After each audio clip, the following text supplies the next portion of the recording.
Con gusto recibimos en esta ocasión en Revista 110 al economista y también secretario de Asuntos Económicos del Partido de la Liberación Dominicana, además de ser una persona que tiene vasta experiencia en instituciones financieras del Estado, Guarocuya Félix. Muchas gracias. Que tenía mucho que no pasaba por aquí y como Muchas siempre gracias. viene con cosas muy interesantes, nosotros con muchas preguntas para recibirle.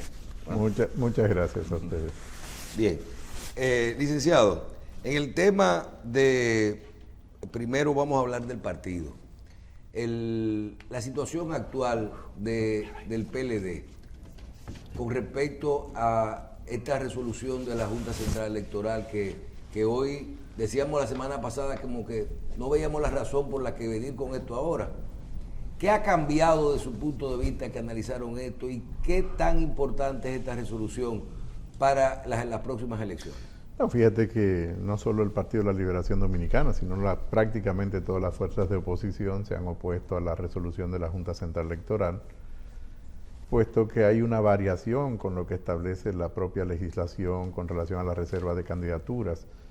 Tal y como se había interpretado la legislación, es que la reserva de candidatura es un 20% a todas las candidaturas a nivel nacional, y ahora esta resolución restringe a las candidaturas a nivel de de las diferentes circunscripciones o territorios.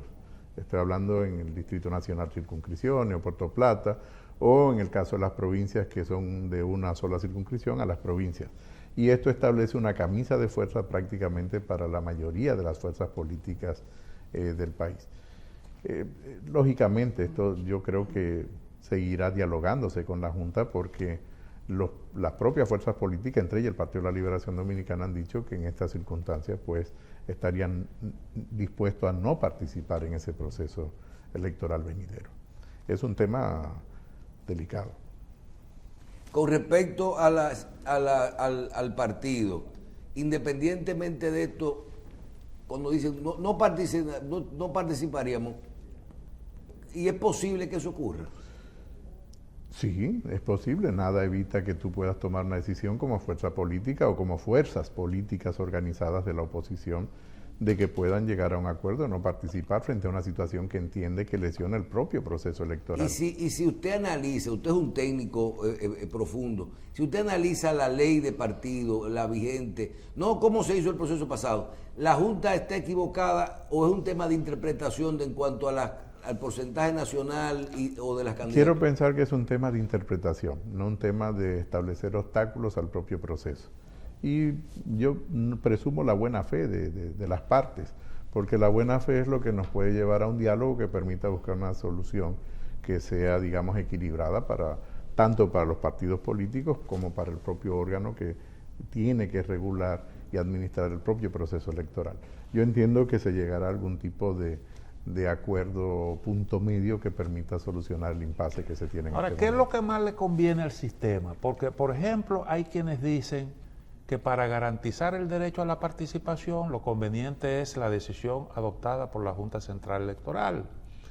Mientras que ustedes y la mayoría de los partidos políticos entienden que ahí se le está poniendo una camisa de fuerza a las organizaciones, lo que tiene que ver con el asunto de las alianzas, y le complican la vida a los partidos pequeños que no pueden tener candidatos en toda la geografía nacional. Ese es el tema, porque más allá de la vocación de participación que tiene la legislación en determinados grupos como jóvenes o temas de género, está la realidad política de cada organización, es la posibilidad de poder estructurar una boleta.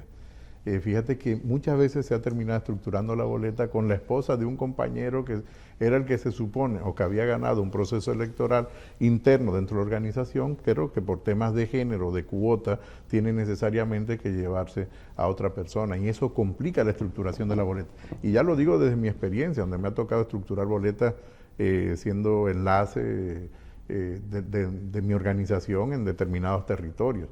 Por ejemplo, en la campaña del 16 fue difícil estructurar las boletas a todos los niveles en la provincia que tenía bajo mi responsabilidad. Evidentemente que un enlace, un coordinador electoral que va desde la dirección central no tiene digamos, la autoridad para hacerlo, tiene que hacerlo conjuntamente con la dirigencia local, que es quien tiene la responsabilidad. Pero eso es un proceso de negociación complicado. Evidentemente que lo que tiene que llamarnos a reflexión es cómo nosotros hacemos mucho más efectiva el cumplimiento de esa legislación. Porque el hecho de que exista la legislación no quiere decir que le esté dando un cumplimiento efectivo. Y probablemente la Junta, en su motivación, lo que está tratando de buscar es el cumplimiento efectivo de la legislación, pero sin tomar en consideración que lo que está haciendo es entorpecer la propia estructuración de las boletas por las dificultades que tienen las propias organizaciones. Probablemente estamos perdiendo de vista que el problema raíz viene por la militancia de determinados grupos por edad o de género en las propias organizaciones políticas. Hay un cambio poblacional y esto tiene que estar reflejado en el cumplimiento de la normativa, en la medida en que es posible cumplirla. Entonces yo creo que tiene que haber un espacio de reflexión al respecto. Va más allá de esta resolución de la Junta, va más allá del propio proceso electoral, va en el fondo de la participación política. ¿Por qué las mujeres participan menos que los hombres de manera activa en una organización política? Porque son las jefas de hogar, son madres solteras. Necesitamos más guarderías para que las mujeres puedan tener tiempo para poder estar en una organización política. Entonces, el problema es mucho más profundo. ¿No será que las mujeres no quieren participar desde abajo? O sea, cuando tú analizas los comités de base, los puntos medios, porque hay que hacer también una carrera política y tú no ves que se mete. Para nada. Una mujer tiene mucho más dificultades que un hombre para la participación política activa en una organización tal y como la conocemos hoy en República Dominicana. Tiene limitaciones estructurales. El hecho de ser jefe de hogar o tener que trabajar fuera de la casa, dejar los niños con la vecina. Pero también con la mandan muchísimo. A mí me dijo uno el otro día en el yo soy la que mando, yo no voy a las reuniones, pero yo fíjate, tengo a mi marido en un partido y a mi hijo en otro. Fíjate que son casos excepcionales, no es la media, no es la norma. Y estamos hablando de lo general. Entonces tú no legislas para lo particular, tienes que legislar para lo general. Creo que es un impasse que tiene que resolverse con diálogo. Licenciado, usted siempre ha sido dime Guarrocuya, por favor. Muy objetivo en cuanto a sus respuestas. Y vamos a tratar algunos temas que tienen que ver con acciones que realiza el gobierno. Y usted fue director general de impuestos internos en el gobierno pasado, en un periodo. En el otro fue administrador del Banco Nacional. Y en otro fui director de planificación. También de planificación. No eso, sí. Le quiero preguntar sobre un tema que vamos a hablar mucho esta semana, que es sobre facturación electrónica. Usted habló cuando eso estaba vamos a decir, en pañales, se hablaba de la necesidad de esto. ¿Cuál es la posición? Nosotros hemos recibido nosotros estamos de acuerdo con el proceso de facturación electrónica y creemos que evita mucho el tema de la evasión. Pero hay muchos sectores que hablan de que esto podría maltratar a un sector de la economía, del comercio. Nosotros no sabemos si es que la gente no quiere pagar o qué cosa. ¿Cuál es la posición suya y si puede ser del técnico o del PLD con respecto a la necesidad o no del proyecto de facturación electrónica? La posición del Partido de la Liberación Dominicana, que va más allá de la posición individual, es de apoyo a la factura electrónica. De hecho, es un proyecto que nace en la administración del Partido de la Liberación Dominicana. Recuerdo que fui de los primeros que hablé de la necesidad de factura electrónica en el año 2012, a finales del 2012 y durante el 2013. Es decir, es un proyecto que ya lleva muchos años.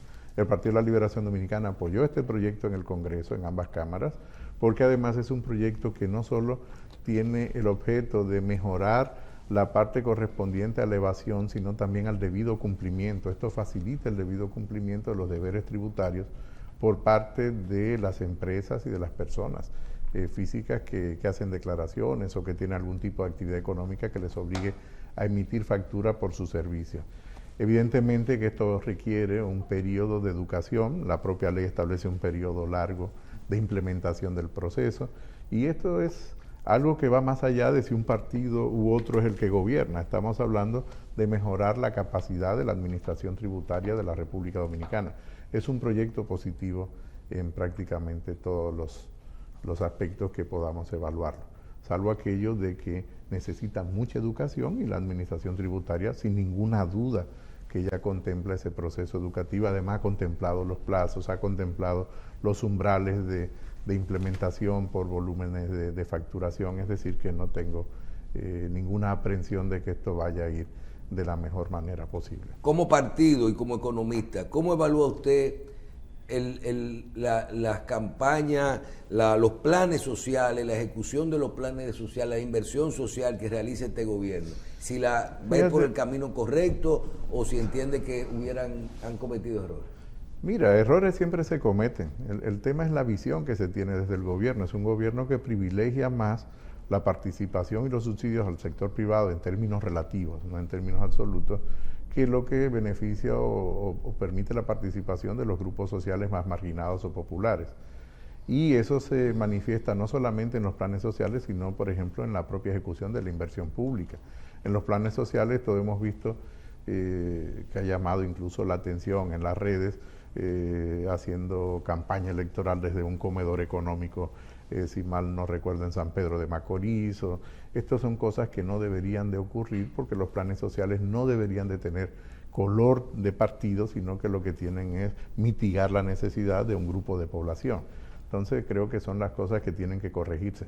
Los planes sociales deben de ser de mucho más amplio alcance y además no hay mejor plan social que una buena política de empleo.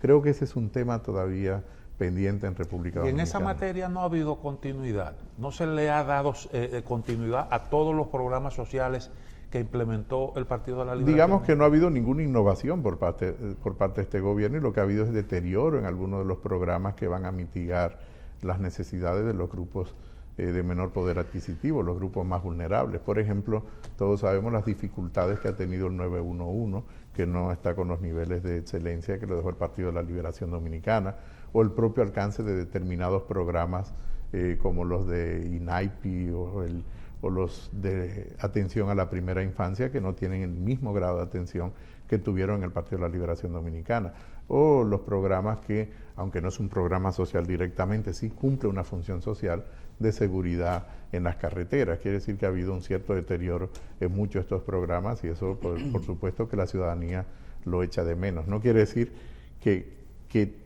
este gobierno no mantenga esos programas, quiere decir que ha habido un deterioro en la calidad de esos programas y que no ha dado un paso siguiente en mejorar los propios programas que dejó el Partido de la Liberación Dominicana.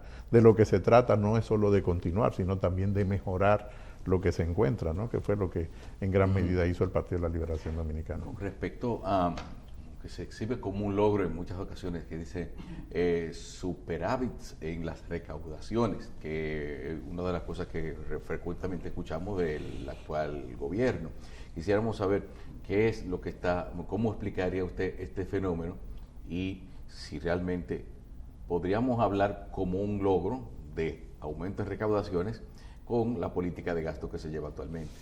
A ver, son dos cosas diferentes, Eso, pero están estrechamente vinculadas. Fíjate que si hay algo que se ha hecho conciencia en las fuerzas políticas del país, la necesidad de tener personas responsables frente a los órganos recaudadores. Y yo creo que eso hay cierta continuidad. Sí. Yo creo que ahí no hay ninguna duda de que hay continuidad desde el punto de vista de la seriedad con que se maneja la Dirección General de Impuestos Internos, hay continuidad de la seriedad y los avances que se pueden percibir en la Dirección General de Aduana, y eso va más allá de la propia estructura tributaria, porque los administradores tributarios, es decir, los directores de ambas instituciones, tienen que administrar la estructura que existe, es decir, no tienen la capacidad de modificarla. Y yo creo que mantener las recaudaciones es un logro permanente, sobre todo en un contexto de dificultades. Hay una parte de las recaudaciones que viene explicada por el incremento de los precios, a medida que suben los precios. De eso le quería preguntar. Usted se fue directamente a la parte que queríamos saber. ¿Usted reconoce el tema de lo que son las recaudaciones y de qué se está haciendo? Eso estamos claros. Pero hay una parte que no tiene que ver con la gestión. No, hay una parte que viene que tiene que ver con lo que te trae la economía. Cuando tú te sientas y tú dices, dependo de los combustibles, de los impuestos a los combustibles y del precio que sube y baja, porque tú lo que te ganas es 1%. Eso está ahí. Tú puedes quitar o no el impuesto, pero tú tienes que vivir con lo que tú encuentras.